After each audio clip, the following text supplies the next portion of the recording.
तिरीचा बॉम्बला राहतो। मला असं वाटतं या भाजपवाल्यांचं माझ्या प्रचारावरती आणि माझ्या रॅलीवरती कदाचित जास्त लक्ष असावं, कारण आम्ही जर प्रचारामध्ये पुढे आहेत। आता ठीक आहे, त्या प्रचार फेरीमध्ये एवढे शेकडो लोक असतात, त्याच्यामधला एखादा व्यक्ती कोण याची आम्हाला कल्पना नसते, कारण आमच्या रॅलीसोबत अनेक पोलीसवाले असतात आणि जर का आक्षेपार्ह व्यक्ती जर का त्या ठिकाणी जर का उपस्थित असेल तर नक्कीच त्यांनी त्यांना हटकायला पाहिजे होतं। मग मला असं वाटतं भाजपवाल्यांनी फडणवीस साहेबांना विचारायला पाहिजे होतं, कारण ते या राज्याचे गृहमंत्री आहेत, त्यांच्या अखत्यारीत पोलीस खातं येतं।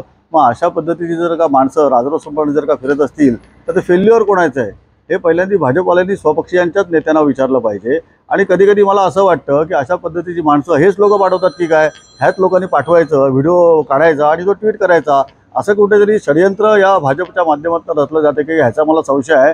कारण हे लोक नेहमी आपण काय केलं आहे ना त्या गोष्टी कधीच सांगत नाहीत, आपण काय केलं आहे त्याच्यामध्ये फेल्युअर ठरलं त्यामध्ये गोष्टी सांगत नाहीत। म्हणजे गेल्या 10 वर्षामध्ये ज्या काही गोष्टी द्यायच्या होत्या पब्लिकला, 15 लाख दिले नाही दिले, नोकऱ्या दिल्या नाही दिल्या, महागाई कमी केली नाही केली, गॅस भाव आणि पेट्रोलचे दर कमी केले नाही केले, मग आपण जे काही केलं नाही मग कुठेतरी भरकटवलं पाहिजे लोकांना। मग अशा पद्धतीचे काहीतरी व्हिडिओ काढायचे, ते ट्विट करायचं। मी ज्या व्यक्तीला ओळखत नाही, ज्या व्यक्तीचा माझा काही संबंध नाही, अशी व्यक्ती जर का त्या गर्दीमध्ये जर का माझ्या जवळ येत असेल आणि जर का ती माझा सत्कार करण्यासाठी पुढे येत असेल तर मी तिला ओळखतच नाही तर मी त्याच्यामध्ये माझा काय गुन्हा आहे। मला असं वाटतं अशा पद्धतीचं बदनामी करण्याचं राजकारण आणि षडयंत्र हे भाजपच्या माध्यमातून गेले अनेक वर्ष चालू आहे आणि त्याचाच एक भाग आहे असं मला वाटतं। मला असं वाटतं कालच्या दिवसामध्ये मी अंधेरी पश्चिम भागामध्ये रॅलीला होतो, कदाचित कालचा जर का व्हिडिओ असेल तर तो अंधेरी पश्चिमचाच असेल आणि मी अजिबात अशा काही कुठल्याही व्यक्तीला ओळखत नाही। मला असं वाटतं जर का हे ओळखतच असतील तर त्यांनी पोलीस खात्याला कळवायला पाहिजे होतं ना। ज्यांनी ट्विट केले आहे त्यांनी फक्त त्या ट्विटच्या माध्यमातून आरोप केलेले आहेत। मग अशा पद्धतीचं जर का एखादा जर का खतरनाक जर का आरोपी जर का राजरोसपणे फिरत असेल तर मला असं वाटतं त्यांनी पोलीस खात्याला कंप्लेंट केली की नाही त्याने तुम्ही विचारलं पाहिजे।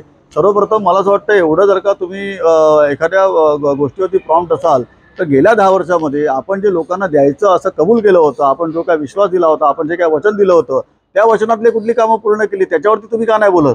त्याच्यावरती पण तुम्ही बोलायला पाहिजे। लोक तेच विचारतायत, लोकांना मुद्दा कसला पाहिजे, डेव्हलपमेंटला पाहिजे, लोकांना मुद्दा कसला पाहिजे, त्यांना दिलेला कमिटमेंटला पाहिजे, लोकांना नोकऱ्या पाहिजेत, लोकांना महागाई कमी झालेली पाहिजे, लोकांना त्या ठिकाणी गॅस सिलेंडरचे भाव आणि पेट्रोलचे भाव कमी झालेले पाहिजेत।